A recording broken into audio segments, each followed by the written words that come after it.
Bel bonjour les amis, je suis Liv, dénicheuse de talent avec intention et aujourd'hui je viens te parler d'un témoignage bouleversant sur l'esclavage. Décollage immédiat pour les États-Unis. Chaque œuvre est un tambour.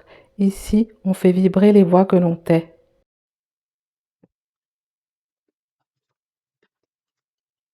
L'autrice Zora Neale Hurston est née en 1891 en Alabama. À l'âge de 13 ans, sa mère meurt et quelques années plus tard, elle part loin de sa famille étudier. Et le soir, elle se met à écrire pour oublier sa solitude. Elle a des relations très compliquées avec la nouvelle femme de son père. Et très tôt, elle doit se débrouiller et elle devient domestique. À l'âge de 26 ans, elle reprend ses études secondaires le soir, en cours du soir. Et le jour, elle est serveuse. Elle réussit brillamment ses études et elle commence à publier dans différentes revues ses textes et poèmes. Elle rencontre tout de suite un franc succès et elle commence également en parallèle des études anthropologiques. En 1928, elle commence ses recherches sur le dernier esclave américain. Zora Neale Hurston était donc anthropologue, folkloriste, ethnographe et écrivaine, puisqu'elle a écrit des romans, des essais et des recueils de poésie, si je ne dis pas de bêtises. Barracoon, l'histoire du dernier esclave américain, a été écrit en 1931 et publié en 2018 à titre posthume. De nombreux éditeurs ont refusé sa publication. Le titre à l'intérieur est différent de celui inscrit sur la couverture. En effet, sur la couverture, on peut lire l'histoire de la dernière cargaison noire. On peut se demander pourquoi ce changement de point de vue. À noter que la traduction a été faite par Fabienne Canor et David Fauconberg. Il y a énormément de préambules au texte de Zora Neale Hurston. Il y a une note de l'éditrice, il y a une introduction de Zora Neale Hurston elle-même et il y a également la préface d'Alice Walker qui a largement contribué à redonner ses lettres de noblesse à l'autrice. Barracoon est la retranscription fidèle des entretiens que l'autrice a eus avec Cudjo Lewis de son vrai nom Oluola Kosola, un homme de 86 ans, et des analyses de l'autrice du contexte historique et social. Cudjo Lewis, ou comme elle l'appelle Kosola, est le dernier survivant du Clotilda, qui est le dernier bateau à avoir transporté des Africains vers les États-Unis pour les maintenir en esclavage. Et donc, Barracoon, c'est ce qu'on nous explique dès le début, c'est en fait un bâtiment où étaient entreposés les esclaves avant de prendre la mer. Préface d'Alice Walker. Ceux qui nous aiment ne nous laissent jamais, seuls dans notre chagrin. À l'instant même où ils nous montrent nos blessures, ils nous révèlent aussi qu'ils possèdent le remède. Barracoon, l'histoire de la dernière cargaison noire, en est le parfait exemple. Incipit. C'était l'été lorsque je suis allée voir Cudjo pour lui parler, si bien que la porte de sa maison était grande ouverte. Mais j'ai su qu'il était chez lui avant même d'entrer dans la cour, car le portail n'était pas bloqué.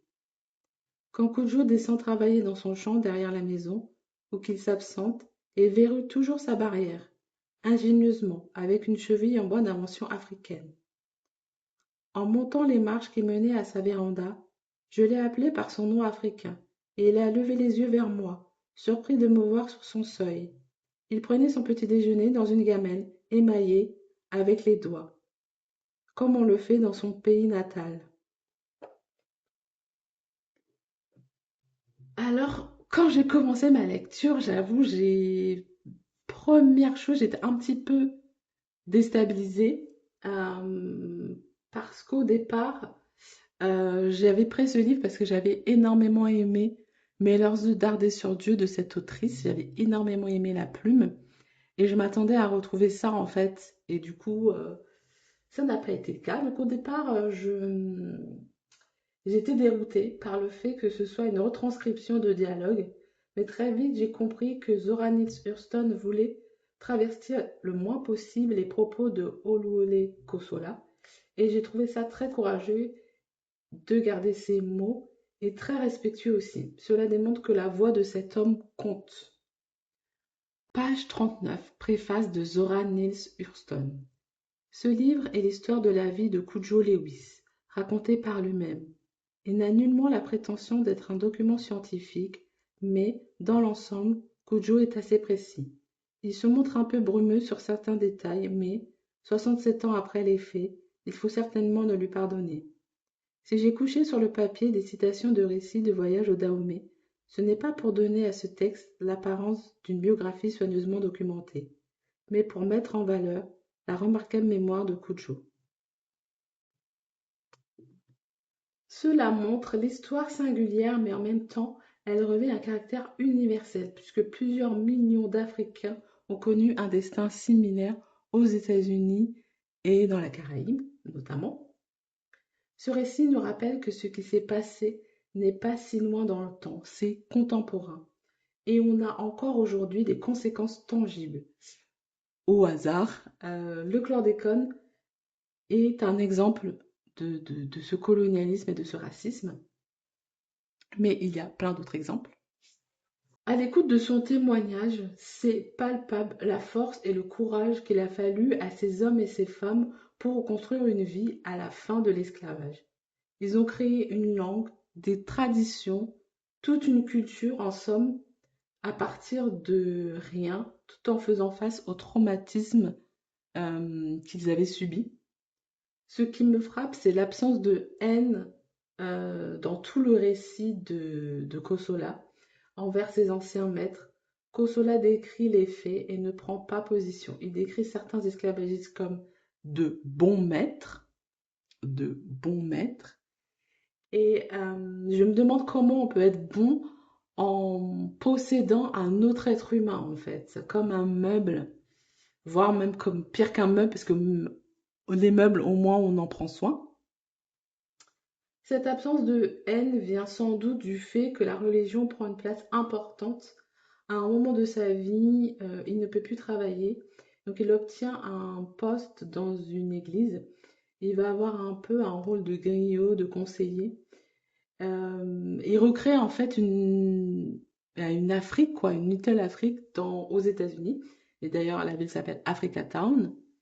Et ils s'entraident, ils se conseillent, voilà.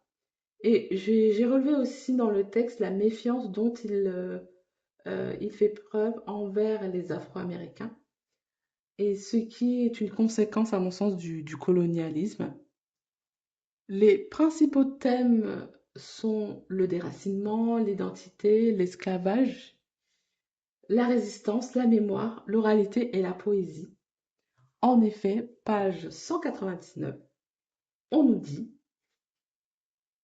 Barracoon est une contre-histoire qui nous invite à briser notre silence collectif au sujet des esclaves et de l'esclavage, des anciens propriétaires d'esclaves et du rêve américain. Achevé en 1931, le récit d'Olowole Kosola a enfin rencontré un public, et le premier livre de Zora Neale Hurston a trouvé preneur. Le voilà enfin publié.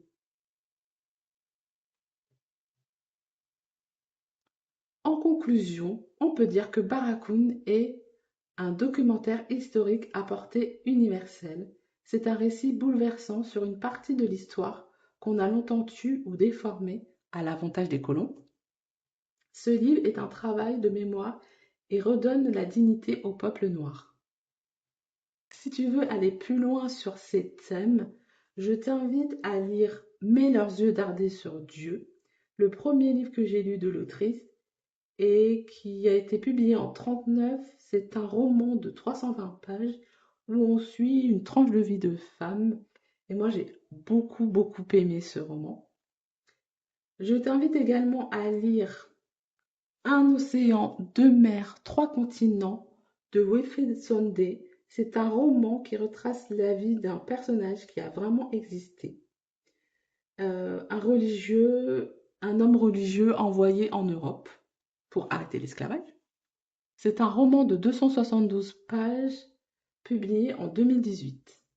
Autre objet livresque à découvrir, je t'invite à lire Zinga, princesse africaine de Patricia C. Makisak.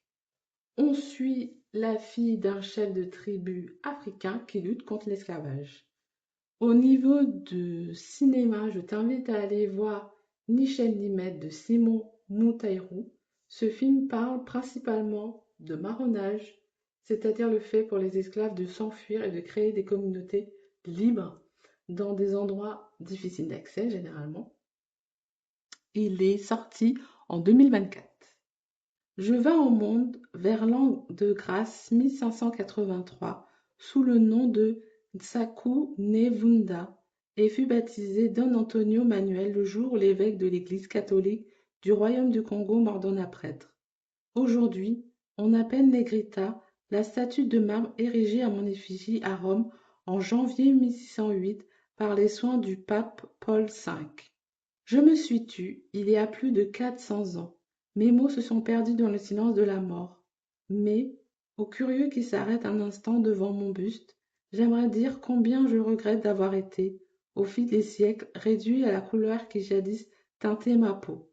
Je souhaiterais leur raconter mon histoire, parler de mes croyances, des légendes de mon peuple, évoquer la folie des hommes, leur grandeur et leur bassesse.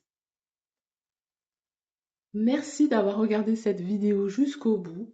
À très vite pour de nouvelles vibrations culturelles avec intention. Psst, je t'invite à visionner ma chronique de Femmes, race et classe, juste ici.